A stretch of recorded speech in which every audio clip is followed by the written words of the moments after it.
Olá,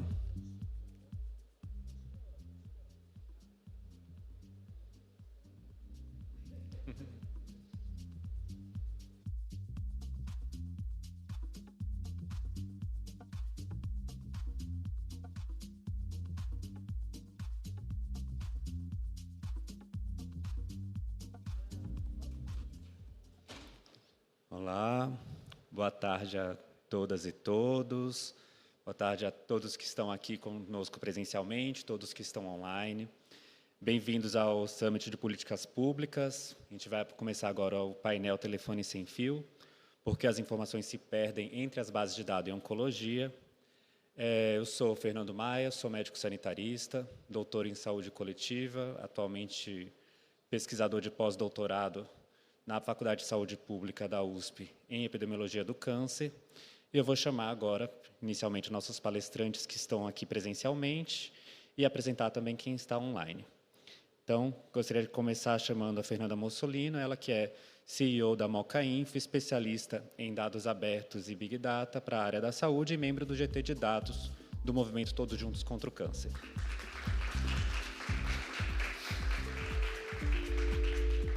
Seguindo aqui, chamar a professora Tatiana Natasha Toporkov.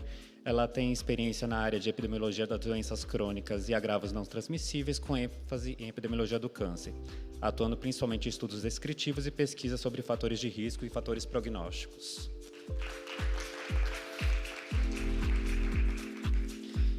E quem vai nos acompanhar online, nós temos a Thaís Lucena de Oliveira, que possui graduação em Comunicação Social, Publicidade e Propaganda pelo Centro Universitário de Brasília, especialização em Informática em Saúde pelo Hospital Sírio-Libanês e experiência na área de Governança e Gestão Pública. É analista técnico de Políticas Sociais do Ministério da Saúde desde 2013 e atualmente está como coordenadora de gestão de projetos na Secretaria de Informação e Saúde Digital do Ministério da Saúde. Obrigado pela presença, por estar nos acompanhando, Thaís.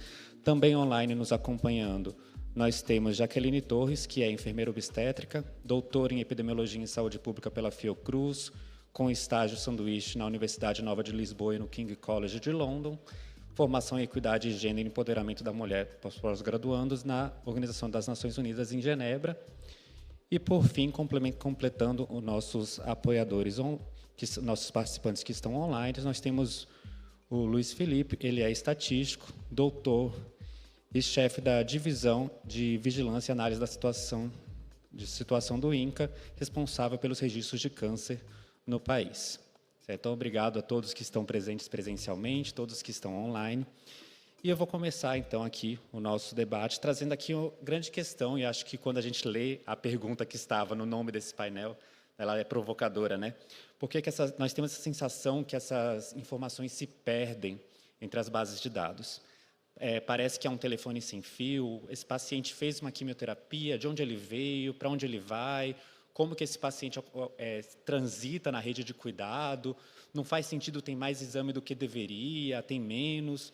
E a questão que a gente começa a reflexão, será que o sistema não funciona ou será que é um problema que é complexo e a gente está falando de vários sistemas que servem para coisas diferentes e que trabalham de formas com funções e objetivos diferentes que a gente precisa, então, lidar dentro da realidade, certo? Então, acho que essa é uma reflexão. Vou chamar, então, para iniciar aqui a sua apresentação. Inicialmente, então, chamo a Thaís Lucena de Oliveira para falar em nome da Secretaria de Saúde Digital do Ministério da Saúde. Pode iniciar, Thaís.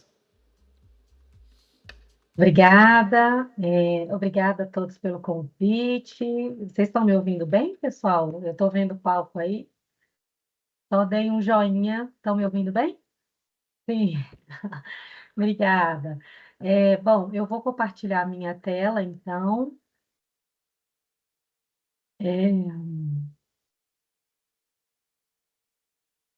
Sei que ele começou aqui já do final, mas vamos ver aqui se vai aparecer.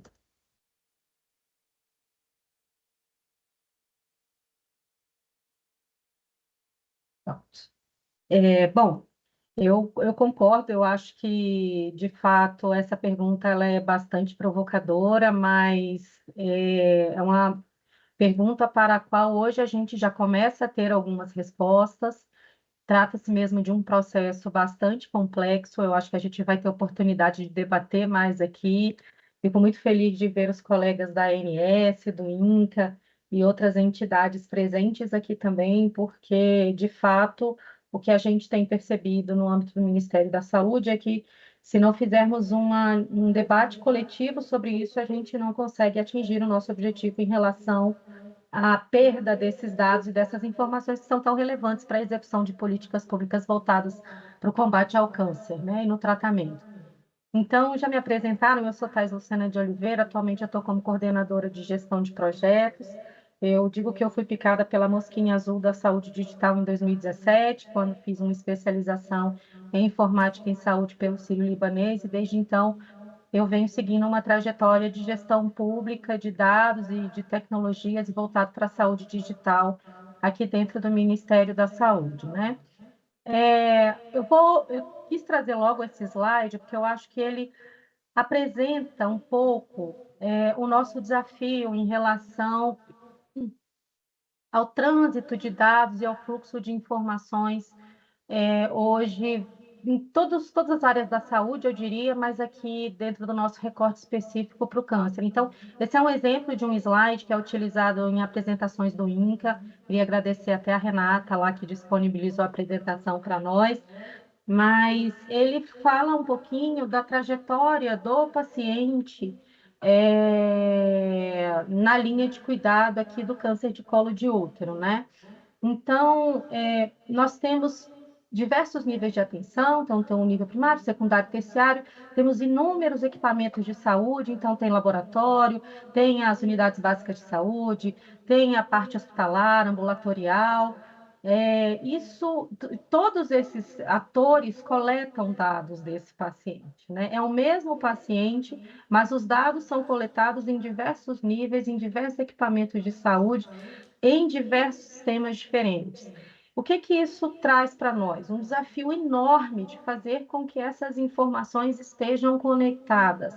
Os benefícios dessa conexão, eles são inúmeros, né, também. Então, a gente tem mais segurança, mais qualidade no atendimento, menos, no caso da saúde pública, menos custos, menos gastos, e tudo isso pode ser reinvestido reinvestido para uma melhoria nesse atendimento e nesse cuidado a esse paciente. Então, acho que esse cenário, ele mostra para a gente, de uma forma, obviamente, bastante resumida, mas nos traz um pouco do desafio que é fazer todas essas conexões. E isso pensando na linha de cuidado, na navegação, na trajetória do paciente. Quando, quando a gente traz isso para uma instituição, como é o caso do Ministério da Saúde, o que a gente observa é que o Ministério ele também é dividido como acontece na vida prática, na vida real. Então, dentro do Ministério, nós temos inúmeras secretarias, tem alguns órgãos que estão vinculados, outros que são órgãos colegiados, mas aqui também percebe-se uma fragmentação não só das competências, mas, obviamente, também das informações. Então, hoje nós temos aqui no canto inferior direito a SEIDIG, que é a secretaria onde eu estou lotada nesse momento, que é a Secretaria de Informação e Saúde Digital, que hoje é responsável por toda a parte de saúde digital dentro do SUS, no Ministério da Saúde, né? Então, a parte de tecnologia, monitoramento estratégico, inovação, telesaúde,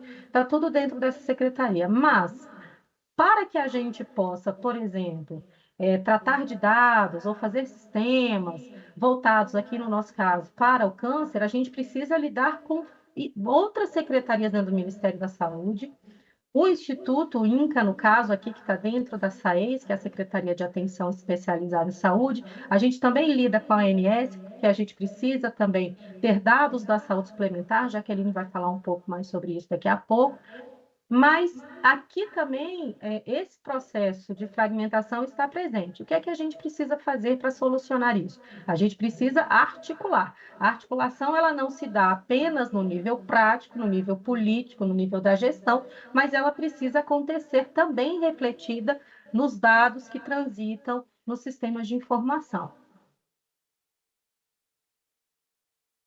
E aí eu vou passar muito rapidamente, porque a minha fala é rápida, e eu sei que outros colegas também vão falar um pouco mais sobre isso, mas sobre os sistemas que nós temos mapeados hoje. Hoje, nós não temos especificamente sob gestão do DataSUS os sistemas que estão responsáveis pelo atendimento do câncer no país. Então, o principal deles é o Siscam, que é o Sistema de Informação do Câncer. Ele ainda está sob gestão do INCA. Depois, acho que o Luiz vai falar um pouquinho mais sobre isso. Mas é importante frisar que o Siscam, que hoje é esse principal sistema, ele não está sob gestão do Departamento de Informática do SUS, que é o DataSUS.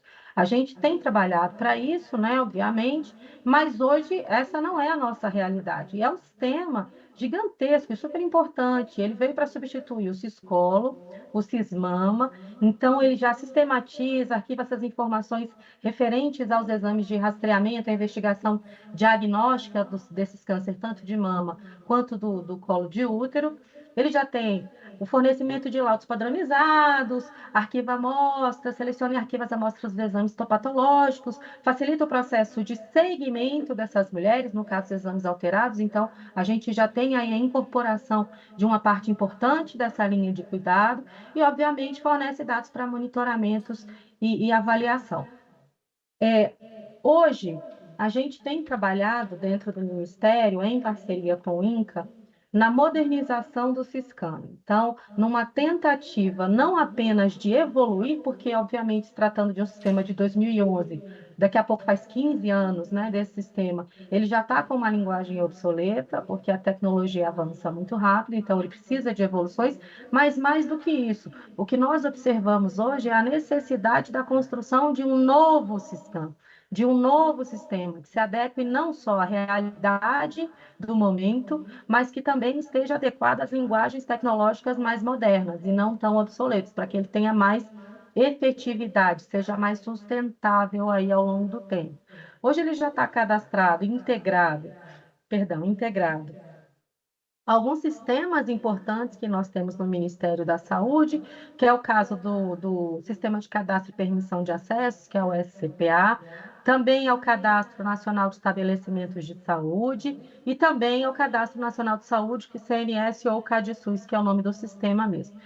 Esses termos que eu trago aqui, eles são importantes. Então, o Siscam está integrado a esses sistemas. Mais para frente um pouquinho, nós vamos falar de interoperabilidade, que eu acho que é a evolução da integração, né? Então, hoje a gente praticamente não fala mais em integração de sistemas, mas sim interoperabilidade de dados entre sistemas. Aqui é um pouco também agradecendo ao INC e à Renata, um pouco do fluxo, mas que do fluxo dos dados em relação à linha de cuidado e aos sistemas, hoje principalmente ao Siscam. Então, esses dados, eles são coletados lá na atenção primária. Deixa eu ver se eu acho aqui um apontador. Aqui.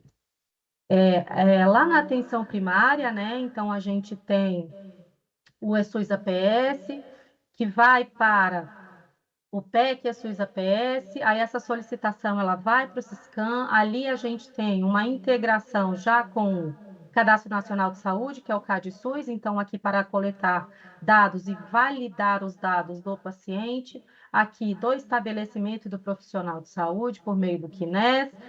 A partir daqui ele vai para a parte de faturamento por meio do BPAI, do CIA, também passa pela atenção especializada, no caso, numa colposcopia, e também recebe dados aqui dos laboratórios, né? Observem que esse esquema por si só é muito bem construído, ele demonstra o fluxo como ele é hoje, mas a gente também sabe que a forma como ele está disposto hoje não atende a todas as necessidades que os pacientes têm, que o poder público tem, que os estabelecimentos profissionais de saúde também já demonstraram, né?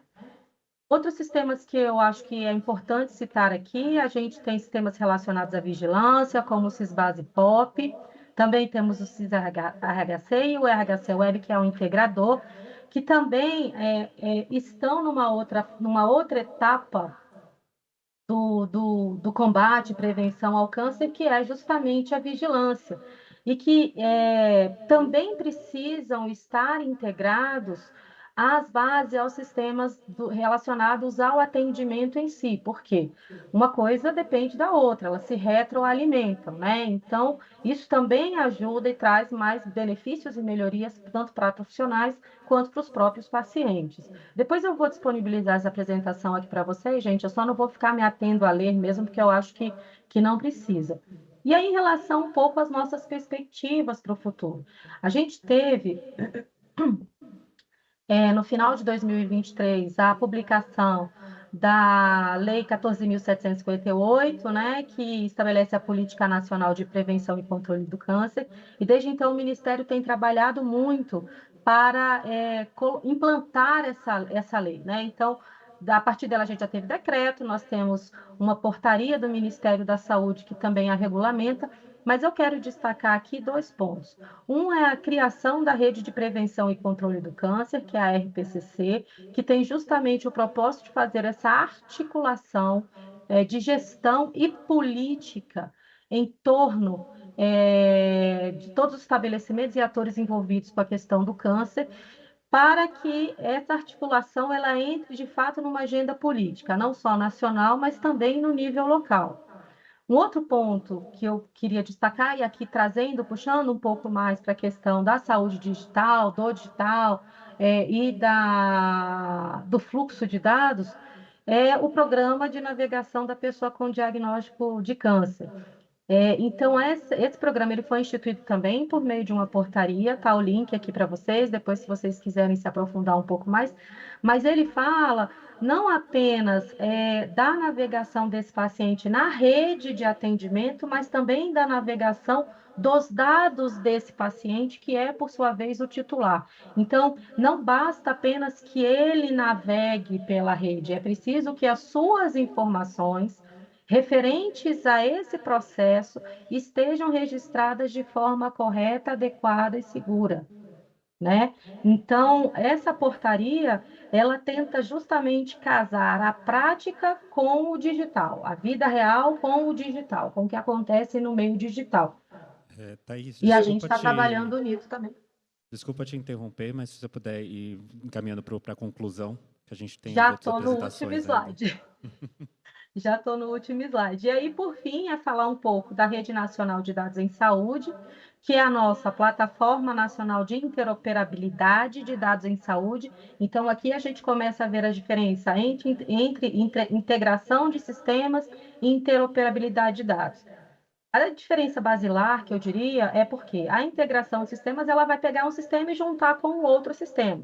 Mas nem sempre os dados, a linguagem utilizada é a mesma. Então, trazendo aqui para a nossa realidade, um paralelo, é como se eu estivesse conversando com uma pessoa na França, ela falando francês, eu falando português. Em algum momento a gente vai se comunicar, mas a gente sabe que algumas informações podem ser perdidas. E a interoperabilidade, ela traz uma linguagem única para uma troca efetiva de dados. Então, você não precisa criar um novo sistema, fazer uma integração de sistemas, nem nada. Você cria uma linguagem comum para que aqueles sistemas existentes em diversas áreas, como vocês podem ver aqui, diversos níveis de atenção, tanto público quanto privados, possam conversar. E aí eu já falei da modernização, da integração e da interoperabilidade com a RNDS e outros sistemas. Pessoal, o que eu tinha para dizer é isso, é um mundo de coisas, mas eu acho que para provocação aqui para o nosso painel está de bom tamanho. Obrigada. Muito obrigado, Thaís. Belíssima.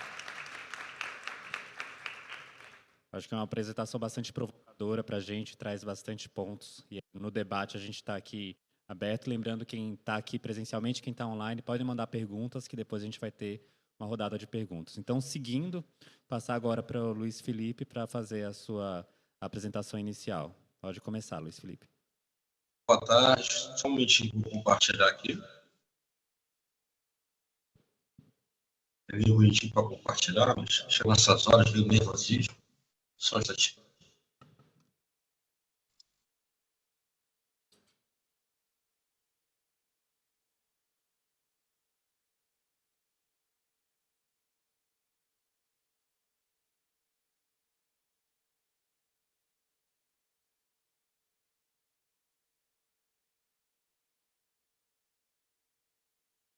Todos estão vendo?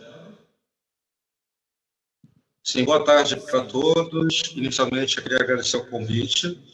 Estou substituindo a doutora Márcia Safra, minha coordenadora, que infelizmente não pôde estar presente por motivo de saúde, né?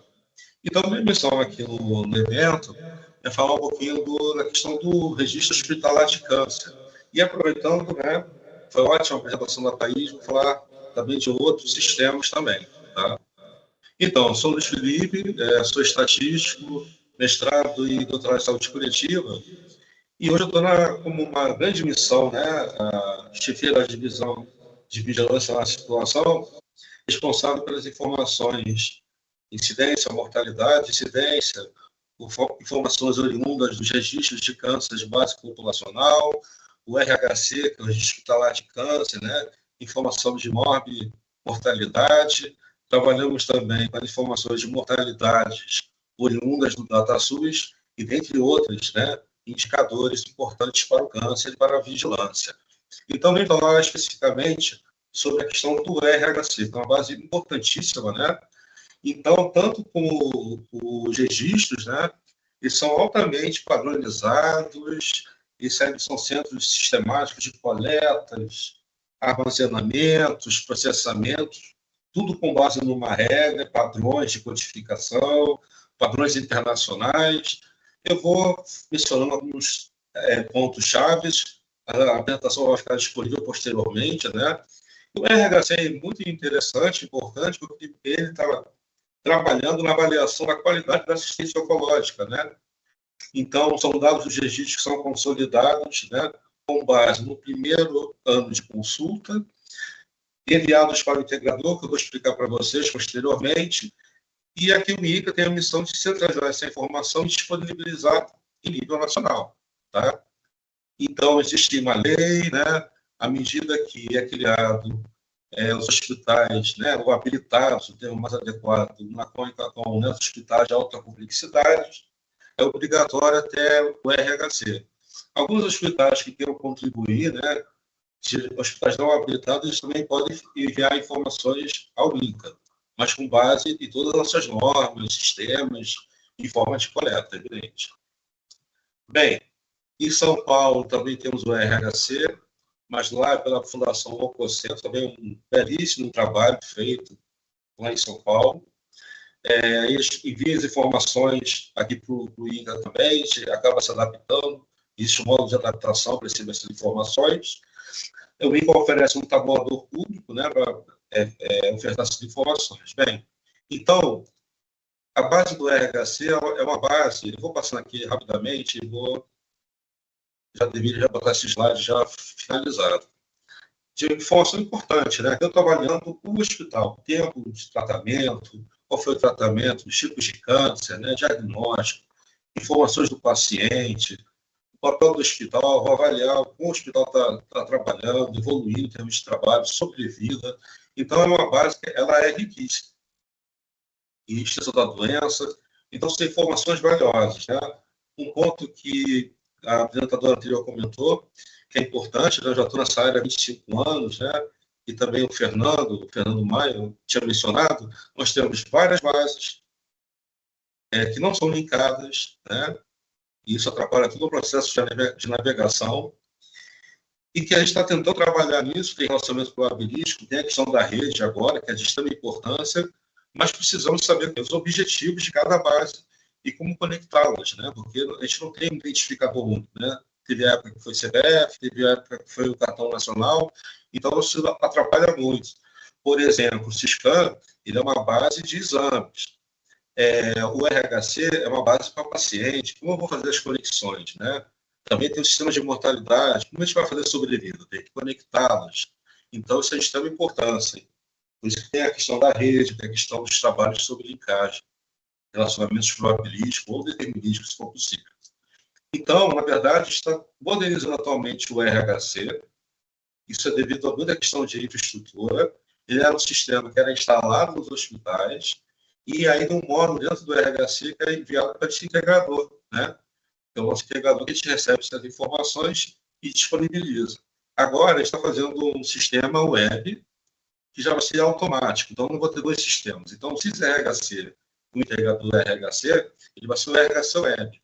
Então, ele vai ser um facilitador para a entrada de informações, para obter informações, e estamos na fase de implantação, já iniciamos esse ano, e acho que até metade do ano que vem a gente finaliza todo esse processo. Tá? Então, como eu tinha mencionado, nós temos a obrigação de disponibilizar a informação, e aí tem um ponto que é importante, né? A defasagem das informações. Por lei, a defasagem de 2 anos. Você imagina, para ter informação de todo um processo de tratamento, né? Ano da primeira consulta, tratamento, químio e tal, o paciente vai fazer um percurso. Então, assim, em um ano, acho que ficaria um tempo muito rápido, né? E aí ele pode fazer seguimento, ele pode ter recidiva, né? Então, acho que 2 anos, ele fica um tempo razoável. Então, a gente, todo ano, a gente faz essa cobrança aos RHCs, aos hospitais que enviem essa base, né? O último agora foi 24, então fechou em 22. Todos podem enviar informações de todos os anos, mas o que a gente pede é essa defasagem de 2 anos. Mas aí temos o tabulador, que qualquer pode entrar, obter informações, tipo de caso analítico ou analítico, aquela questão referente se o tratamento faz em uma única unidade ou faz uma outra unidade auxiliar para complementar. Isso tem toda na página do INCA. Se quiserem mais informações, tem e-mails, pode conversar. Bem, para a gente adiantar aqui, o que acontece na prática, né? As bases são enviadas anualmente, né, no nosso pedido, por ofício. Devido à dinâmica que eu tinha mencionado, o mínimo é de 2 anos. Agora, no entanto, apesar de ter uma lei, de ter uma obrigação de ter a questão da RHC, esses pedidos não são uniformes. Por quê? Porque a questão está relacionada à questão da equipe, à questão de financiamento. Por quê? Porque alguns hospitais ele não têm infraestrutura, não tem equipe, tem uma volatilidade em relação a recursos humanos. Porque ele faz a habilitação, né, os procedimentos vão ter um valor adequado, e eles são obrigados a ter equipe. Não necessariamente eles conseguem manter essa equipe. Isso é um trabalho muito complexo para a gente, porque nós aqui do INCA temos que treinar a equipe assim constantemente, com várias mudanças, né? E, além disso, também, um fator que, assim, isso é importantíssimo, para te levar para a discussão, é a questão da incompletude das informações, né? Então, por exemplo, assim, o RHC ele tem 30%, em média, se vai variar conforme a da federação, de missing, de informação faltante para estagiamento, que é uma informação valiosíssima, entendeu? E dentre outras variáveis. Por que isso acontece? Vou voltar aqui. Isso acontece porque muitas vezes a informação não está no prontuário. Até a forma de registrar. O registrador ele é treinado em CID, na CID-O, que é a CID referente à oncologia, né? Pega o aspecto topográfico mais a parte histológica, TNM, que é a classificação referente a estagiamento, mas não necessariamente a informação está lá. Não necessariamente a informação de escolaridade está lá. Então, é uma coisa que a gente precisa pensar também. Não só na melhoria do sistema, mas essas informações elas precisam estar no prontuário. A gente precisa fazer uma normativa para os hospitais para essa questão em relação à pesquisa. E nisso, a gente vem trabalhando em todo esse processo uma portaria. O Fernando iniciou lá na questão da notificação compulsória, essa portaria, que em breve vai ser lançada, a Portaria Nacional de Registro de Câncer, que é um momento assim, muito valioso, porque a gente está trabalhando com várias áreas do Ministério da Saúde, com a área da informática, com a área DECAM, com todos, DataSUS, está sendo maravilhoso para a gente melhorar, potencializar os registros de câncer no nosso país, ter financiamento, ver como a gente resolve essa questão da falta de informação, e isso está sendo um trabalho bacana, né? Ver como a gente mantém esses profissionais, como a gente melhora a capacitação, como a gente conecta esses bancos de dados, né? Então, resoluções técnicas para melhoria de preenchimento de prontuário. Será que a solução é prontuário eletrônico? Nem todos têm prontuários eletrônicos, né? A gente, o INCA aqui também, para a nossa reunião de consenso, rever ficha. Então, a gente está num momento muito, muito especial, de muita revisão de material, que vai ser muito importante para aumentar a qualidade, né? Estamos também trabalhando com uma outra forma, fazer a linkagem, né? Um projeto ligar com o sistema de informação hospitalar, o de mortalidade, o SISCAN, também a questão da RNDS, né? A gente já viu que os sistemas do INCA, eles não podem ficar fora da rede, a grande rede, senão, gente, a gente não vai ter condições de fazer navegação, de fazer essa avaliação, de saber esse momento da linha de cuidado do paciente, né? E também a tecnologia que tem que estar associada, né? Mas existe alguns lá fora, pessoas trabalhando com IA para a rede hospitalar, mas no sentido de contribuir o trabalhador do rede de câncer, que é uma mão de obra super e hiper valiosa. A gente não pode perder, que não pode ter essa rotatividade, porque senão a gente perde em termos de qualidade de dados. Bem, gente, era mais ou menos isso. Queria agradecer a todos do evento. Ok? Obrigado.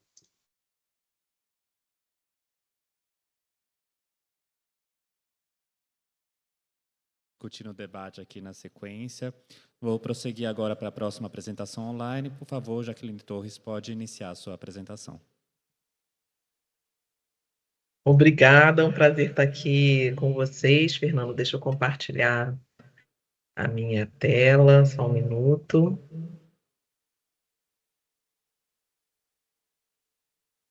Está aparecendo para vocês? Acredito que sim, né? Vou colocar no modo apresentação. Tá ótimo. Então, agradeço a todos juntos pelo câncer, pela oportunidade de estar aqui fazendo essa fala. Cumprimento meus colegas de mesa, já uma fala inicial que já começa a responder sua pergunta, né, Fernando? Se a gente está num cenário em que faltam informações, ou essas informações não estão integradas ou interoperáveis, ou se a gente está falando de um cenário bastante complexo, né? E eu acredito que a gente já fica evidente a questão da complexidade do tema, de fazer todos esses sistemas que existem conversarem. Aí eu vou trazer um pouquinho mais, uma dose a mais aí de complexidade. Thaís, Luiz falaram bastante da questão das informações no Sistema Único de Saúde. Eu vou trazer aqui um pouquinho da visão da saúde suplementar. Eu sou Jaqueline Torres, atualmente servidora da Agência Nacional de Saúde Suplementar, atualmente respondo pela gerência de padronização, interoperabilidade, análise de informações e desenvolvimento setorial, que, em resumo, é a gerência que cuida da análise de informações no setor, né? Só um pouco eu gosto sempre de trazer essa informação inicial sobre o que é a agência, o papel da agência, né? A ANS ela tem por finalidade institucional, conforme definido por lei, promover a defesa do interesse público na assistência suplementar à saúde, né, nos planos de saúde, regulando as operadoras setoriais, as empresas que vendem planos de saúde, inclusive quanto às suas relações com prestadores e consumidores, contribuindo para o desenvolvimento das ações de saúde no país. Então, o nosso foco de regulação, o nosso braço regulatório, ele é mais forte em cima das operadoras. A gente tem uma atuação direta em cima das empresas que comercializam planos de saúde, mas a gente não tem uma regulação direta, por exemplo, em relação aos hospitais privados, às clínicas. A gente trata de algumas questões que são referentes a essa relação entre prestador e operadora, mas a nossa relação direta é sobre a operadora. Isso aí já traz essa dose de complexidade que eu falei no início, porque a assistência, o cuidado em saúde se dá no prestador, né, de serviço. Então, já tem um elemento aí. A diretoria é só uma questão mais de governança, ela é um colegiado composta por 4 diretores e um diretor-presidente. A sede fica na cidade do Rio de Janeiro, de onde eu converso hoje com vocês, mas temos 12 núcleos também para atendimento ao cidadão em capitais do país. Alguns números da saúde suplementar. Então, a gente está falando de um setor que é representativo aí da população, são cerca de 53 milhões de beneficiários em planos de saúde. Quando a gente fala só de planos de saúde exclusivamente para assistência médica, se a gente inclui assistência odontológica, esse número sobe para mais de 90 milhões de beneficiários.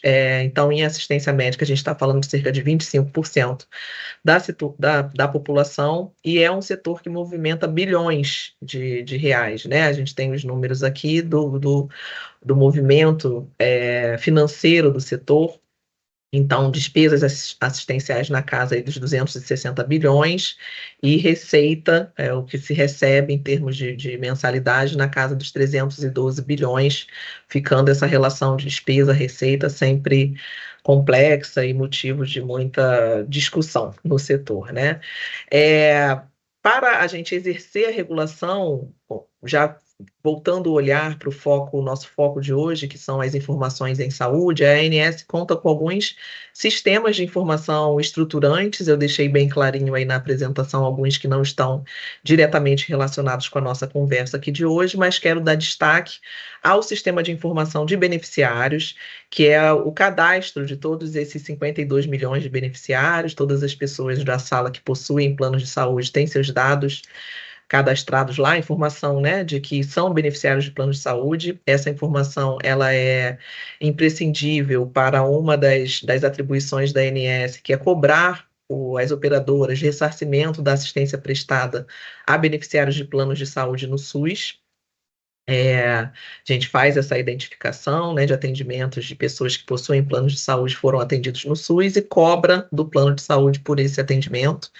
E existe também o padrão TIS, um outro sistema estruturante que é mais do que um sistema, ele é um padrão de troca de informação justamente para permitir a interoperabilidade entre os sistemas, de troca de informação na saúde suplementar com foco em eventos de atenção à saúde, em dados assistenciais. Então, se uma pessoa que tem um plano de saúde, ela procura um atendimento numa emergência, por exemplo, de um hospital privado para usar essa emergência através do seu plano, ela preenche, normalmente ela assina uma guia de papel com vários campos ali, é muito comum. Essa é a guia TIS, é uma guia padronizada que traz essas informações dos dados assistenciais.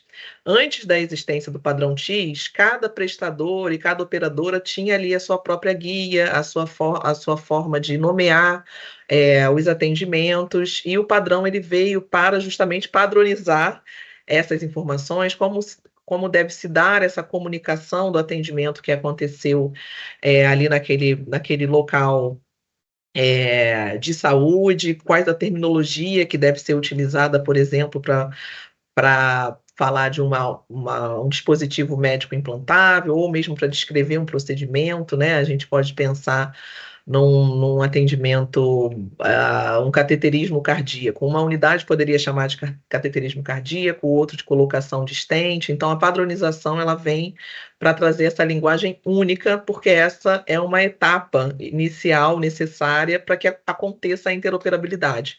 Se cada um fala de uma maneira, a gente não consegue fazer com que essas informações componham uma única rede, como a RNDS, por exemplo, né? Então, o padrão TIS é o padrão que traz essas informações dos dados assistenciais, ele tem como objetivo padronizar ações administrativas relativas aos atendimentos assistenciais, subsidiar a regulação nas ações de avaliação, acompanhamento econômico-financeiro e assistencial das operadoras, porque através desse sistema de informação a gente recebe dados ali também sobre o pagamento, eventual glosa daquele atendimento. Compor o registro eletrônico em saúde, a RNDS, permitir a interoperabilidade entre os sistemas de informação de saúde preconizados pela ANS e pelo Ministério da Saúde. Então, se a gente for conversar aí com o Siscam, com os sistemas apresentados pelo Luiz, pela Thaís, provavelmente vai ser via padrão TIS, né? Então, a ideia é que ele permita essa interoperabilidade e reduzir a assimetria de informações para o beneficiário. Um dos objetivos, e que a gente tem trabalhado muito até na RNDS, é que esse beneficiário possa ter ali acesso ao que está sendo, aos atendimentos que ele fez, né, um resumo ali do atendimento realizado, ainda muito no que diz respeito aos procedimentos, a gente não tem dados clínicos, dados de resultados de exames, por exemplo, dentro do padrão, né, a gente tem se foi feito um raio-x, mas você não tem o laudo, não tem o resultado do raio-x, né? Então, mas a gente consegue ali ter visualizar os procedimentos que foram realizados por cada beneficiário da saúde suplementar. Um ponto muito importante aqui para essa fala inicialmente o padrão TIS ele tinha a intenção de coletar os dados do CID, justamente para que a gente pudesse fazer alguns estudos aí mais epidemiológicos, pudesse acompanhar a jornada de cuidado do paciente, conseguir correlacionar alguns procedimentos realizados com aquele quadro clínico, entender se ele está seguindo uma trilha prevista, uma jornada prevista para aquele tipo de patologia, por exemplo, mas por decisão judicial de uma ação movida pelo Conselho Federal de Medicina, a ANS foi impedida de exigir a informação do CID no padrão TIS.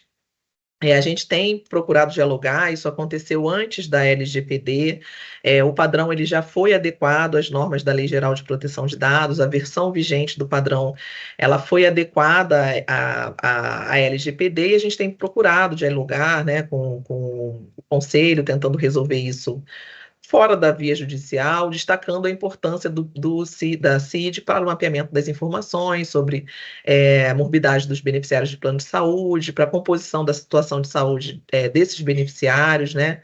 Considerando tanto os atendimentos prestados no setor público e nesse cenário de interoperabilidade, no setor privado e nesse cenário de interoperabilidade no setor público, mas atualmente a gente não conta com essa informação. Então, isso já limita muito, por exemplo, a possibilidade de divulgarmos informações relativas ao tratamento de câncer, né?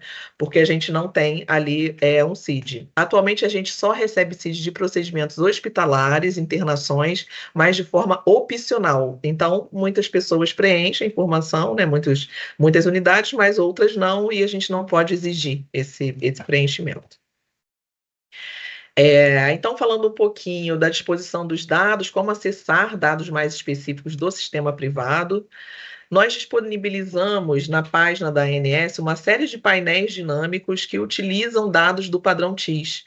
É uma forma de trazer para uma linguagem já mais simples, mais trabalhada, na forma ali de gráficos, tabelas, as informações tratadas que estão disponíveis no padrão TIS. Então, nós temos aqui o painel de TIS, que é o principal, tem mais de 4.000 procedimentos ali, que você pode consultar por região do país, você tem custo médio, quantidade de procedimento realizado, por sexo, região do país, modalidade de operadora, você consegue colocar alguns filtros e ter uma visão desses atendimentos. A agência ela também tem um índice de desempenho da saúde suplementar, que é uma forma de avaliar a qualidade das operadoras com 4 dimensões. Uma delas é a dimensão de assistência à saúde, e aí nós temos alguns indicadores, inclusive que eu vou mostrar aqui, que é o de citologia oncótica, e esse painel também está disponível, então você consegue ir lá olhar o resultado da operadora para um determinado específico, para um indicador específico, ou o resultado como um todo. Nós temos o mapa assistencial da saúde suplementar. Esse mapa ele traz dados agregados aí sobre atendimento em saúde e traz alguns estudos específicos, temáticos, né? Então, um estudo que está para sair agora, por exemplo, sobre a questão dos medicamentos. A gente recebe no padrão TIS também informação sobre medicamentos, e aí isso traz um pouquinho mais de refinamento aí das informações assistenciais.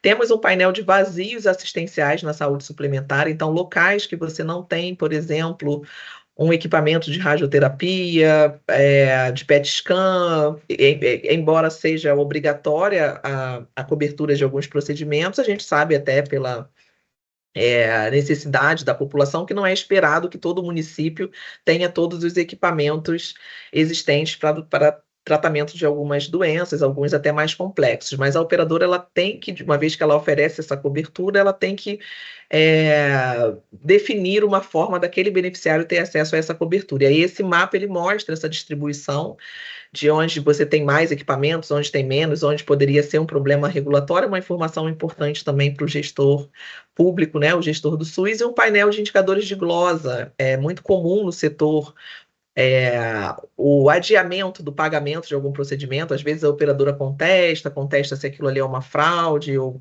enfim. Então esse é um tema muito discutido no setor, e a agência resolveu publicizar essa informação, a gente recebe essa informação através do padrão TIS também, então tem esse painel de glosas que você consegue saber o tempo médio de pagamento da operadora para determinado procedimento, percentual de glosa para determinado procedimento, isso tudo está disponível no site da agência. Aqui o DETIS, já falei aqui, até colocamos o exemplo aqui da tela, trazendo, olha, um filtro por CID, né? Porque, como eu falei, para as internações a gente tem ali os hospitais, eles opcionalmente podem dar essa informação.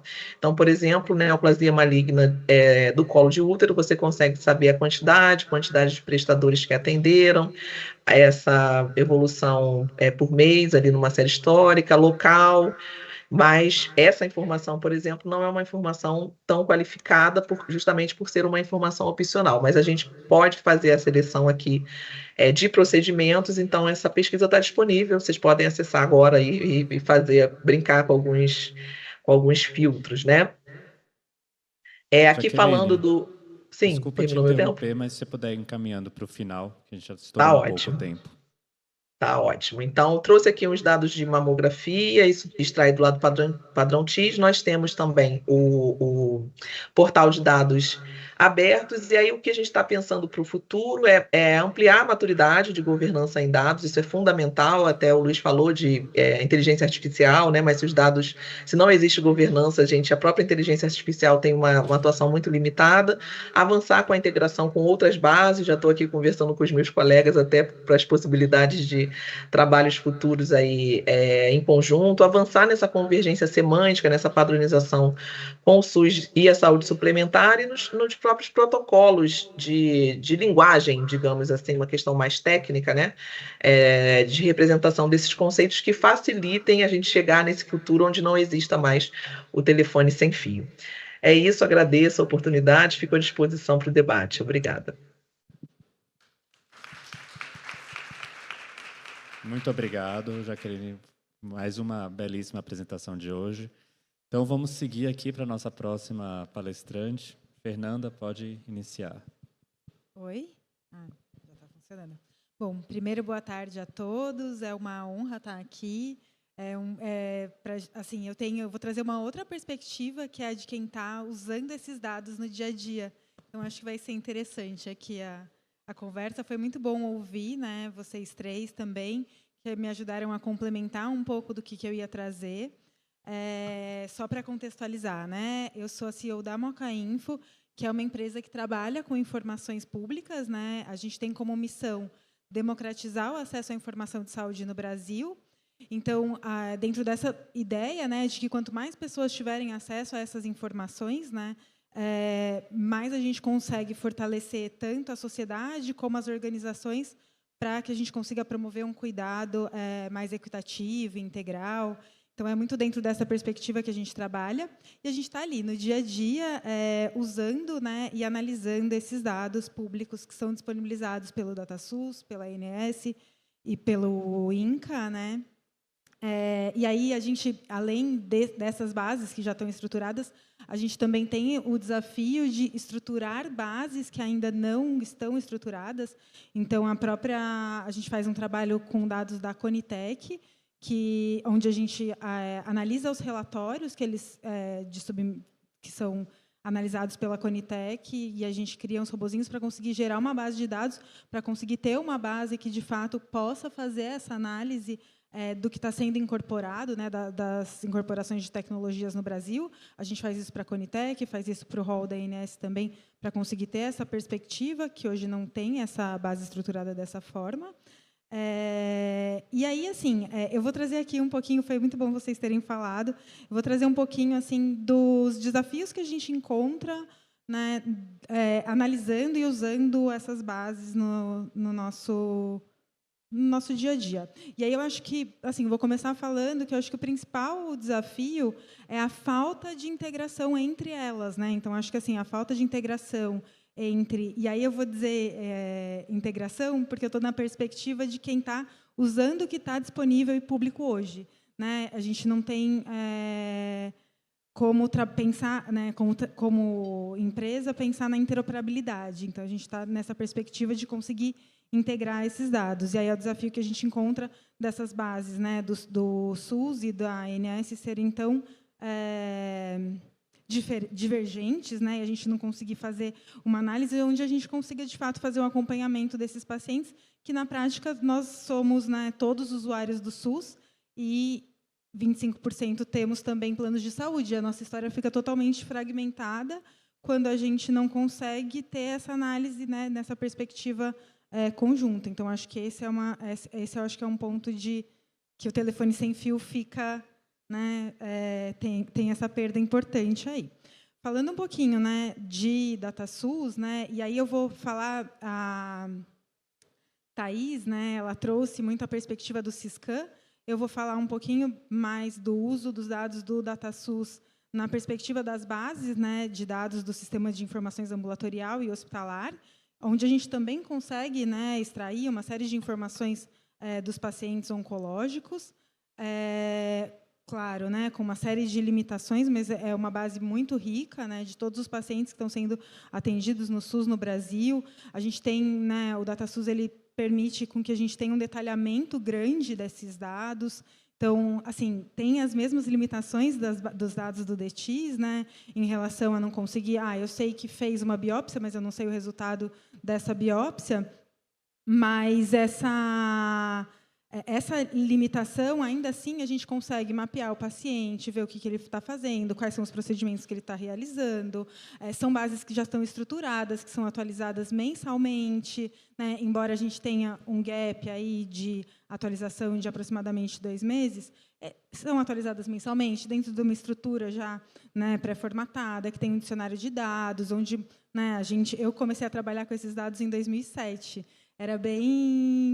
Não era tão usados como hoje, né, que muita gente usa, ainda bem, né? Inclusive, um dos trabalhos que a gente faz é de estimular o uso desses dados, né, de poder passar esse conhecimento para o máximo de pessoas possíveis, né?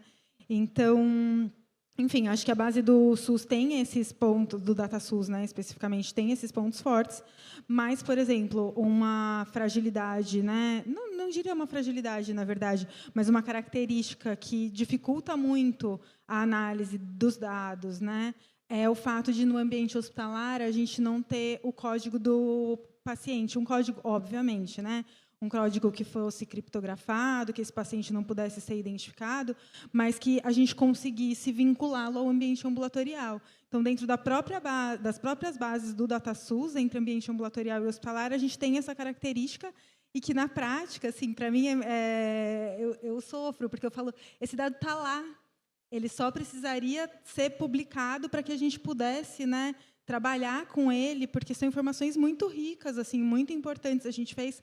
Se der tempo, eu vou falar um pouquinho. A gente fez um trabalho, um estudo no final do ano passado para o Fórum de Big Data, junto com o TJCC e o Observatório de Oncologia, para fazer essa análise do paciente, na jornada do paciente oncológico para câncer coloretal, e a gente identificou muito essa dificuldade de conseguir fazer esse mapeamento, porque a gente não tem essas conexões, né? Então, esse é um ponto. E aí, enfim, né, tem essas questões de que a gente precisa entender bem os dados para conseguir trabalhar com eles, mas os dados estão ali, eles são publicados, tem uma rotina. Eu falo que, assim, a gente sempre tem um fiozinho na barriga, porque agora a gente já está no dia 17, e os dados costumam sair no 8º dia do mês. E até agora não saiu a base ambulatorial, então, assim, a gente vive nessa ansiedade, esperando pelos dados, mas, enfim, espero que em breve eles vão estar aí. Então, assim, o DataSUS, acho que é isso, né? Uma força. Assim, eu já fiz apresentações para representantes de empresas de outros países que olhavam para os dados e falavam: nossa, como vocês têm tudo isso, né? Então, assim, óbvio, tem muitas limitações, tem muitas, né, mas é uma fonte de dados muito importante para o nosso sistema de saúde. E aí eu vou falar um pouquinho também da questão da ANS, né, que eu acho que a Jaqueline trouxe, assim, enfim, me ajudou muito, mostrando todos os painéis, e é isso que a gente sente muito no dia a dia, assim. A gente tem esses painéis que eu acho que são muito ricos, que permitem com que a gente tenha minimamente, né, algumas informações ali, mas o que a gente acaba sentindo, muitas vezes, é a falta da integração entre eles e do detalhamento, né? Então, por exemplo, os dados do DTIS, né, que é do padrão TIS, que é um dado, que é um dos únicos dados, né, da ANS que tem essa questão do procedimento. Ele tem essa limitação que a Jaqueline comentou, né, que é a falta do CID, que isso, sem dúvida, né, se tivesse já traria, né, enriqueceria muito esses dados, mas também tem a questão de que a gente tivesse essa identificação do código, né, criptografado e respeitando todas as leis, né, do paciente, a gente conseguiria mapear essa jornada. E se esse código tivesse a mesma criptografia do SUS, a gente conseguiria fazer isso entre o público e o privado, e eu nem estou pensando na interoperabilidade, né? Estou falando do que está ali público e de dados que provavelmente já existem, né? Porque eles são ali coletados, mas obviamente teria que mudar essa perspectiva de como que eles são publicados, né? Então, no caso da ANS, eu acho que assim, esse é a minha principal consideração.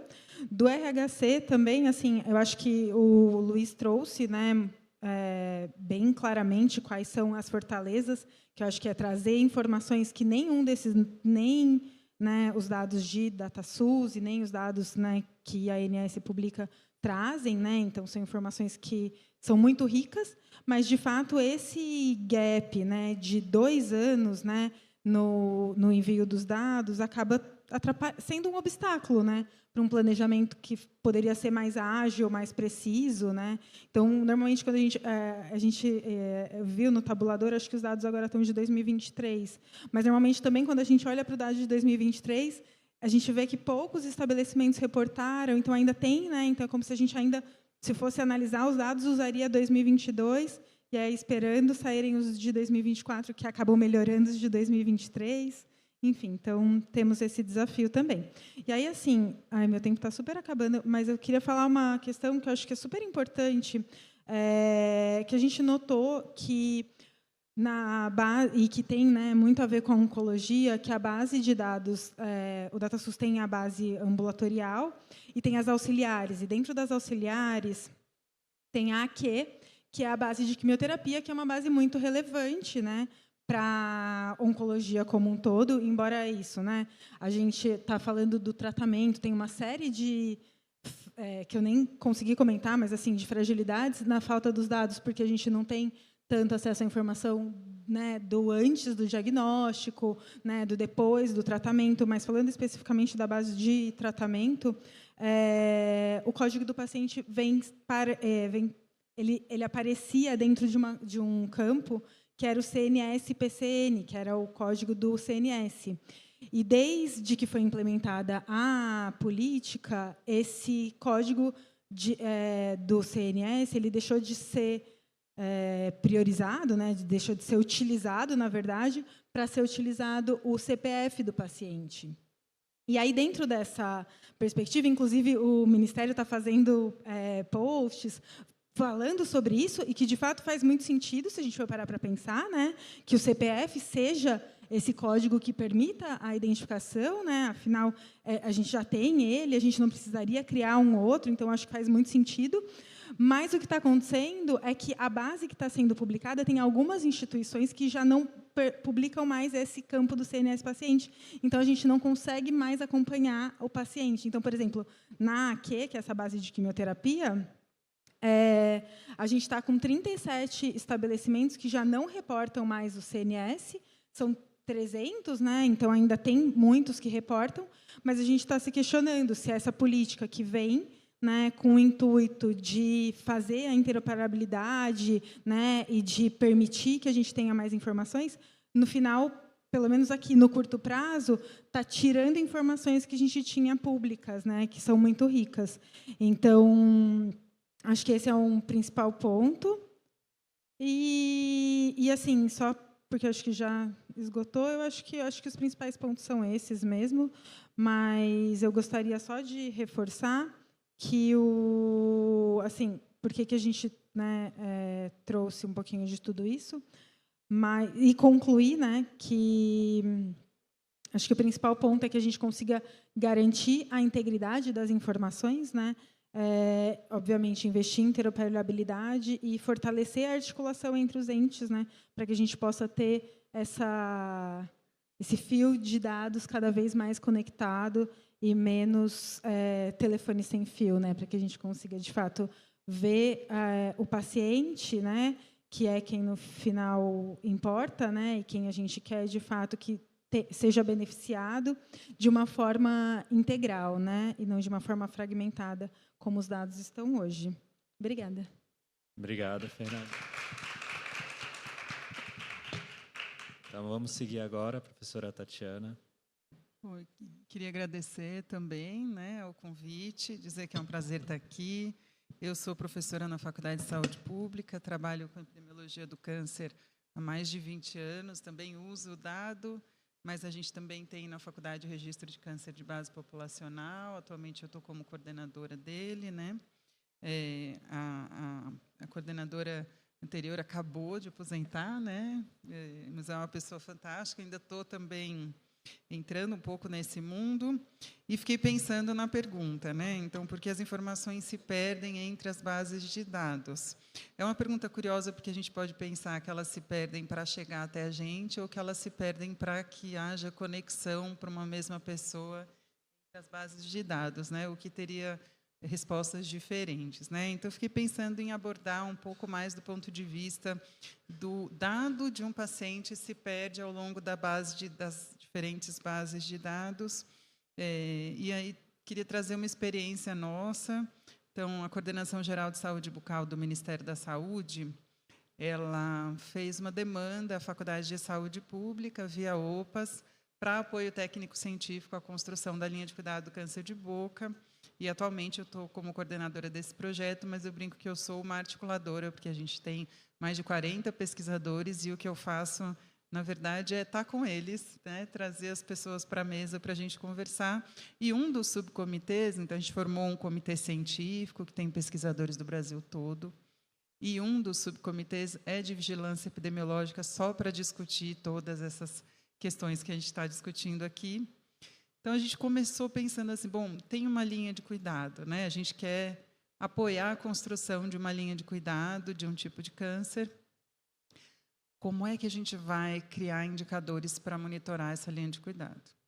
Aí a gente descobriu que, para isso, a gente precisava ter uma linha bem desenhada, ou um projeto de linha já bem mapeado, pelo menos. O que poderia, né? Quais pontos da rede poderiam incluir essa linha, estar incluídos nessa linha, porque cada ponto vai ter também um sistema de informação com o qual trabalha, né? Então, dependendo de onde pode ser feito o diagnóstico, você vai ter diferentes sistemas de informação. Para a boca, por exemplo, o diagnóstico pode ser feito no Centro de Especialidades Odontológicas. E essa biópsia, ela pode ser lançada no PEC, que é um PEC específico, que a gente chama de PEC-CEL, ou ela pode ser lançada como um BPA no CIA, né? Então, dependendo de qual ponto da rede compõe essa linha, esse dado vai estar num lugar. Então, acho que o primeiro ponto para a gente vai ser onde pode estar esse dado. Aí a gente construiu uma lista de indicadores dos sonhos, né? O que a gente acha que... E aí, gente, é assim, dá para fazer... Nos sonhos, dá para fazer milhares de indicadores, né? Foi uma experiência muito interessante. A gente tem participantes do INCA, né? Então, do INCA é a vice do Luiz Felipe, que está aqui, né? Que estava com a gente, a Flávia. E aí a gente falou, não, vamos sonhar, então.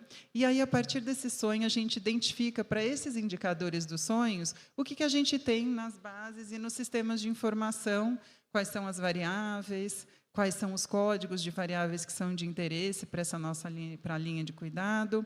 E a gente fez isso, a gente construiu uma matriz de dados. Acreditando que, se a gente fizesse esse mapeamento, a gente conseguiria conectar esses pontos de sistemas de informação que são muito potentes. Os sistemas de informação brasileiros, eles são potentes, eles são transparentes, então a gente consegue ter, né, uma empresa como a sua, porque os sistemas são transparentes, né? E esse é um grande ganho. Então, estava até conversando com o Fernando esses dias, né? Para vocês terem uma ideia, tem locais do mundo, incluindo Estados Unidos, onde as pessoas, além de contratarem um que não seria plano de saúde, né, um seguro-saúde com várias limitações, porque não tem um sistema universal como o Brasil de saúde. Além disso, às vezes tem que contratar alguém para navegar esses sistemas de saúde. E, consequentemente, os sistemas de informação vinculados a esse sistema de saúde que permitem o acesso, né? Então, a gente costuma falar bastante do que falta, e é muito importante a gente fazer isso, sem dúvida nenhuma, né? Porque é assim que a gente avança, mas a gente tem sistemas potentes e que são exemplo para o mundo e especialmente para a América Latina, né? Então, eu acho que o Luiz Felipe pode até falar depois mais sobre isso, mas o Brasil, os registros de câncer no Brasil servem como padrão de estimativa para uma série de países da América Latina, porque não tem registros tão potentes quanto a gente. A gente tem pessoas que são padrão, né, que são padrão de formação, padrão ouro, que a gente chama em pesquisa para formação. Então, a gente tem uma pessoa que foi a Maria Paula Curado, ela foi diretora de vigilância da Agência Internacional de Pesquisa em Câncer, na OMS. A gente tem a Beatriz Cardoso, né, que é do INCA, e tem duplo chapéu de atuação também na OMS para formação de pessoal. Tem pessoas que são referências para a América Latina, para a formação. Então, a gente tem uma boa formação, tanto pessoas bem formadas, quanto pessoas que formam outras pessoas em outros locais do mundo. Então, pensando em recursos humanos para a formação e qualidade dos dados, a gente tem. Eu acho que o que a gente talvez falte é uma valorização desse tipo de atuação e uma valorização do dado. Não se faz política pública sem dado de qualidade. E se a gente não se convencer disso e não buscar um maior investimento, né, e um imaginário coletivo que valorize o dado para as políticas públicas, fica mais difícil. E, nesse sentido, eu fico feliz de estar num painel como esse, que influencia para a valorização do dado. Bom, eu já me perdi aqui, eu tenho só uma lista de mais umas 20 coisas para falar e 3 minutos, né? Mas aí, nessa experiência da linha de cuidado, a gente aprendeu algumas coisas. Primeiro, não adianta a gente querer conectar dados sem a gente saber qual dado a gente quer. Então, sem conhecer como que é essa linha de cuidado e sem identificar um conjunto mínimo de dados que são necessários para monitorar essa linha. E começar a trabalhar a partir desse conjunto mínimo de dados. Porque a gente mesmo viveu essa experiência. No começo, a gente tinha uma ideia muito de que a gente sabia o dado que a gente queria. Conforme a gente vai se aprofundando, a gente vai se perguntando qual é a história que eu quero contar para cada pessoa. Porque, de fato, sistemas de informação têm muitos dados. Mas a gente quer um conjunto de 300 dados? A gente precisa de um conjunto de 300 dados? E dá para ter 300 dados com os sistemas que a gente tem. Mas será que a gente precisa interoperar 300 dados? Né? O que a gente escolhe como prioritário dessa linha de cuidado e que precisa existir? Esse é um ponto. O outro ponto que a gente notou é que a gente tem bons dados em sistemas de pagamento e tem bons dados em sistemas de vigilância, mas a gente não tem ainda uma cultura forte de sistemas clínicos, de dados clínicos. Isso faz com que os nossos sistemas de informação ainda, talvez, não tenham a maturidade suficiente para navegar o usuário. E o que é navegar o usuário? E é essa sensação que a gente tem de que o usuário se perde, né? Eu juro que eu não vou passar dos 10 minutos. A partir de um procedimento ou de um resultado, eu identificar que um usuário tem uma necessidade, para que eu possa saber se essa necessidade foi cumprida daqui a um tempo. Então, imaginem que eu use o CIA, o relato de biópsia no CIA, para identificar a necessidade de um resultado de anatomopatológico depois de 30 dias. Eu posso lançar esse BPA em até 3 meses. Ele serve para eu conseguir navegar esse usuário, será? Ou eu preciso de outras regras? Eu posso usar o CIA trazendo novas regras? Enfim, existe uma discussão também para a gente pensar nesses sistemas interligados, considerando que a gente gostaria de navegar, ou ver fila, etc., que talvez seja uma discussão que a gente precise aprofundar. Eu entendo que o Ministério da Saúde está fazendo isso brilhantemente, quando a gente tem a RNDS, gente, esse é um trabalho hercúleo, né?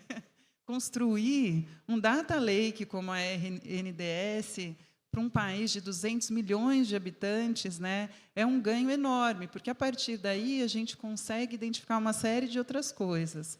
Mas, inclusive, para poder usar a RNDS, a gente vai precisar saber o que é que a gente quer obter da RNDS e se esses sistemas, né, ou essa forma de coleta é adequada para isso. Obrigada, Fernando. Obrigado, Tatiana. Muito bom. Bem, gente, agora nós vamos seguir para as perguntas dos nossos palestrantes. Lembrando que tem o QR Code para quem estiver aqui presente e quiser mandar as perguntas, certo? Também vou estar trazendo aqui algumas coisas. Eu acho que, inicialmente, fazer aqui uma pergunta para a Thaís, e acho que talvez seja a curiosidade de muita gente que está aqui na plateia. A gente teve o lançamento essa semana com o ministro Padilha, a secretária Anistela falando aí do fim do cartão SUS, a mudança aí para o CPF.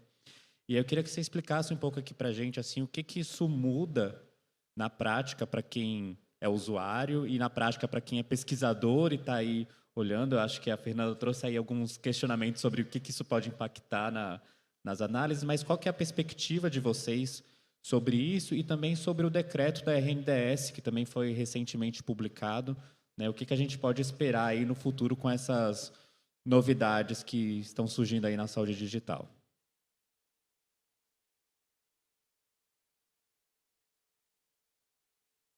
Hora que acho que foi a Fernanda, né, falou sobre o CPF, eu falei, é o assunto do momento, vamos falar sobre ele.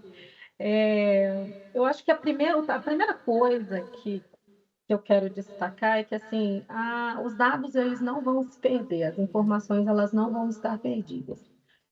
O que nós estamos fazendo são ações para cumprir a lei do CPF, né, que foi publicada, acho que foi, deixa eu até anotei aqui, foi 2023, é a 14.534. A gente já estava sendo bastante cobrado em relação a isso, porque nós sabemos que, pelas próprias características do SUS, é muito difícil você tentar utilizar uma chave única, como é o caso do CPF. Né? Então, a gente também sempre, já esse movimento de utilizar o CPF como chave prioritária para a identificação dos pacientes, ele não é de agora. Isso é um processo que já se iniciou há pelo menos 4, 5 anos, porque nós entendemos que o CPF é uma chave bastante segura.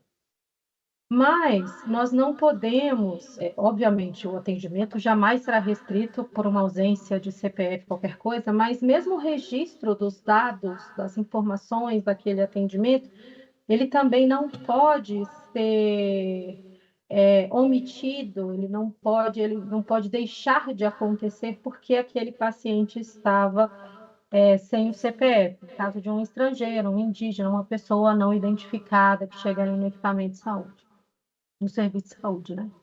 Então, a gente sempre utilizou o CNS, desde que esse movimento foi iniciado, para isso, para garantir o registro daquele dado, para ter um número individualizado que vinculasse o paciente e para que a gente pudesse depois fazer uma qualificação. Então, nós fizemos um primeiro movimento de uma higienização da base do CadSUS com a Receita Federal. Isso já deu excelentes resultados, porque nós tínhamos muitos CNS duplicados na nossa base, então a gente conseguiu já fazer uma boa limpeza. Mas agora, com a lei, com a gente se enquadrando ao que ela determina, a gente está passando por um processo. Então, é uma transição.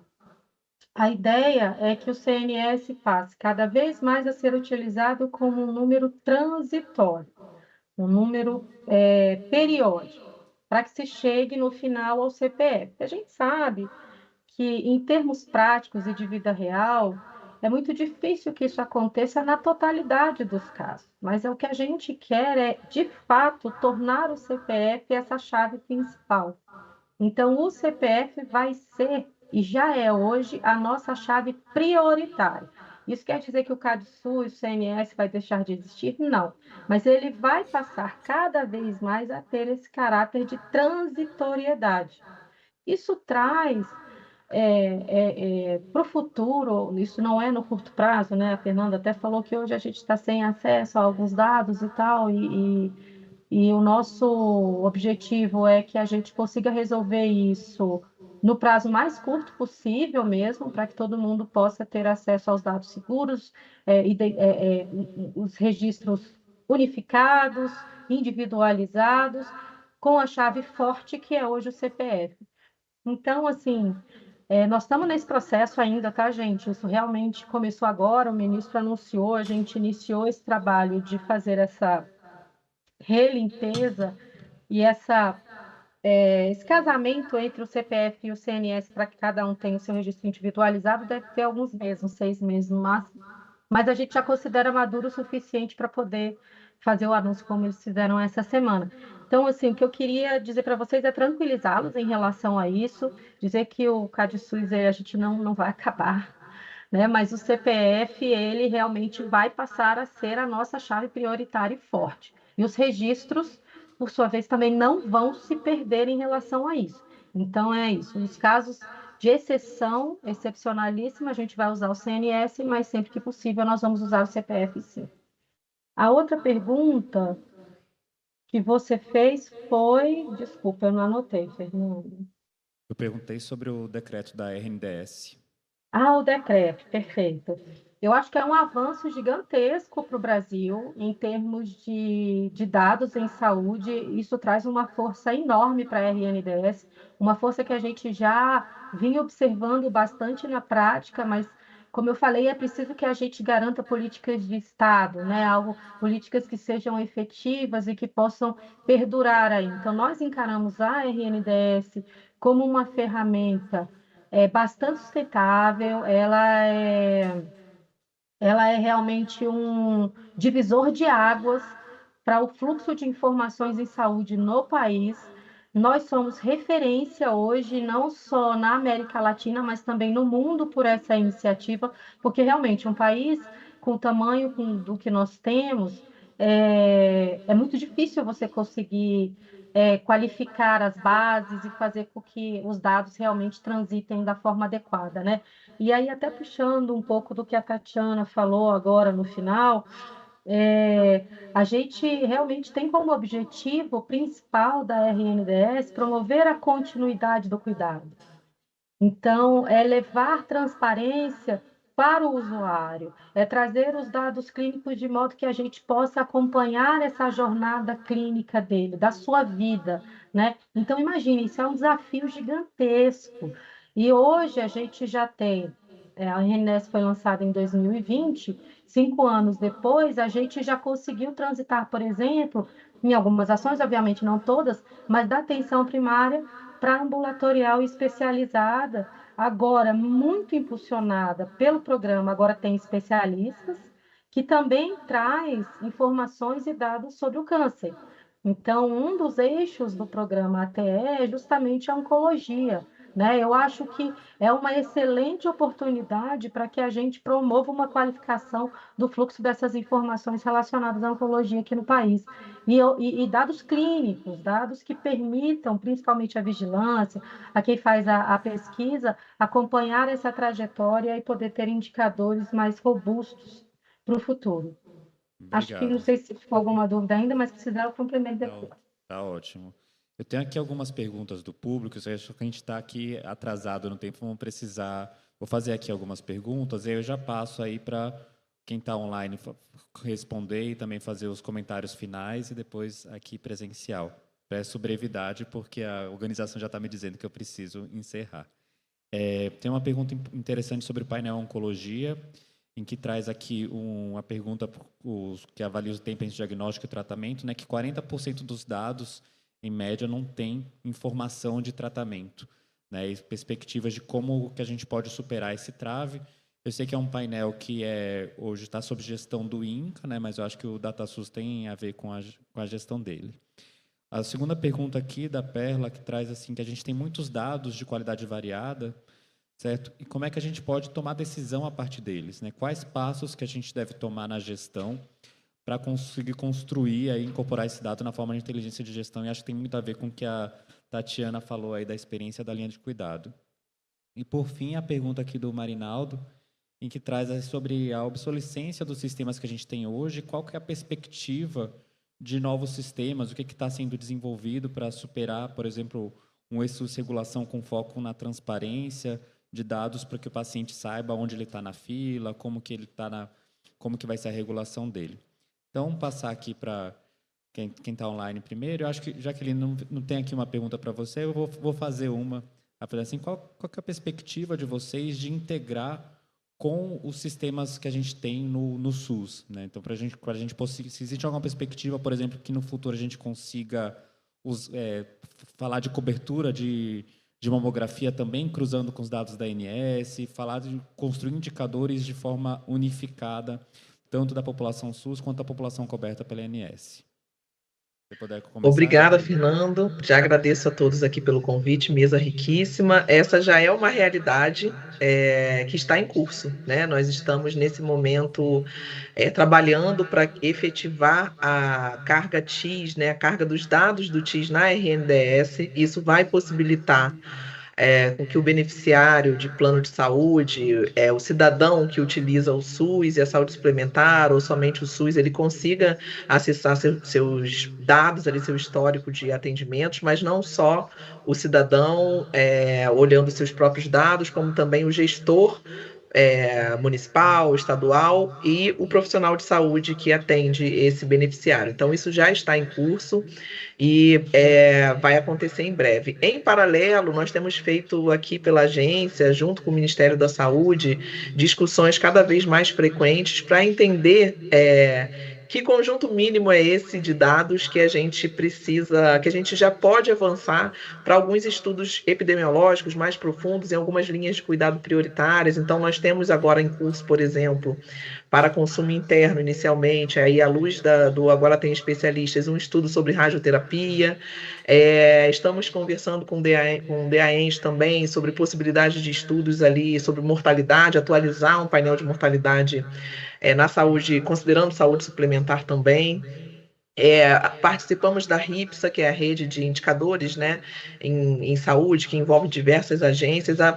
O objetivo é avançar para essa visão de saúde, essa visão epidemiológica que não segregue o beneficiário ali, se ele é da saúde pública, vai ter o dado só em determinados sistemas, ou da saúde suplementar em outros, que a gente possa ter essa visão integral da pessoa ali, do beneficiário como um todo nesse atendimento. Muitos desafios ainda pela frente, muita necessidade de governança, de priorização, de avanços de interoperabilidade, como todos nós aqui já falamos, mas a gente precisa celebrar os avanços, né? E essa notícia da chave do CPF, a gente recebe o CPF também no TIS, no cadastro de informação de beneficiários, isso já vai ser uma possibilidade enorme de um identificador único ali que vai possibilitar a gente avançar nesses estudos futuros, né? Então, eu prevejo aí para os próximos 5 anos um aprofundamento nas possibilidades de discussão e de análises envolvendo o SUS e a saúde suplementar, um aprofundamento do que existe hoje. Já está acontecendo, pessoal. Muito obrigada pela oportunidade de estar aqui conversando com vocês. Muito obrigado, Jaqueline, pela participação. Queria agradecer o Luiz, ele teve um problema técnico, caiu a internet dele, ele não vai conseguir se despedir da gente, mas muito obrigado pela apresentação, foi muito boa e muita contribuição. Thaís, quer fazer suas considerações finais aí para a gente encerrar? Sim, só agradecer, eu acho que a gente está num caminho muito bom no Ministério. Então, até aproveitando essa questão tanto do painel da oncologia quanto da atualização dos sistemas, toda a parte da PNPCC, que é a política, né, nacional de prevenção e controle do câncer, quanto o programa Agora Tem Especialistas envolvem esse tema. Eles são prioridades estratégicas do governo federal. Isso faz com que os prazos para execução, melhoria, desenvolvimento fiquem muito mais curtos. Então, acho que no curto prazo a gente vai ter sistemas relacionados aí evoluídos, modernizados, integrados, interoperáveis, com dados cada vez mais, de forma mais tempestiva. Então, acho que do ponto de vista da saúde digital, as nossas perspectivas elas são muito boas para os próximos 2 anos, eu diria, pelo menos, que é o que eu considero um curto prazo. Obrigado. Thaís, Fernanda?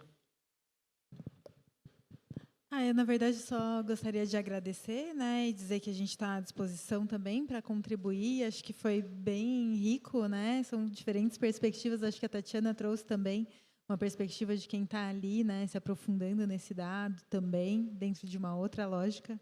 Então, só agradecer mesmo. Obrigada. Obrigado, Fernanda. Professora Tatiana? Queria dizer também que é um prazer estar aqui, dá para falar a tarde inteira, né, Fernanda? Eu fiquei morrendo de curiosidade, o que você responderia sobre o uso dos dados pelos gestores? Aí a palestrante pergunta para o moderador, né? Não sei. Eu acho que, falando bem breve, né? Eu acho que um movimento importante é quando você vai identificar esses indicadores. Primeiro ponto é você ter que identificar o que você quer monitorar, certo? E de que forma que o que você está monitorando é sensível ao que você está fazendo, certo? Assim, se você quer fazer uma política pública em que você quer aumentar determinada proporção de casos diagnosticados, por exemplo, será que aquele indicador é sensível a isso? Será que ele é sensível no tempo que você precisa? Como você falou, tem indicadores que eles demoram 1 ano para ser consolidados. Então, não adianta eu tentar monitorar minha política por esse indicador que eu só vou ver daqui a 1 ano. Eu tenho que buscar indicadores que sejam sensíveis, que eles sejam adequados ao tempo que a gente precisa para mediar a política, certo? E que sejam mensuráveis, né? Porque também a gente não pode ter indicadores... o indicador é lindo, maravilhoso, está citado em 50 livros, que é o melhor indicador, só que a gente não tem nenhum sistema que coleta ele. Acho que esse é um ponto principal, mas, enfim... Eu acho que é um ponto... Esse debate aqui traz aí muitas discussões, né? A gente tem um GT de dados públicos aqui do TJCC, que a gente discute isso ao longo do ano, né? A gente tem o Observatório de Oncologia, que tem eventos anuais também, que a gente traz todo mundo para discutir dados. Eu acho que já faz um convite aí para... Acompanhe nas redes do TJCC para participar do Observatório de Oncologia, participar dessas discussões e contribuir com todo mundo aí nessa discussão para que a gente avance cada vez mais aí na construção dos dados. Obrigado, gente. Obrigado a todos.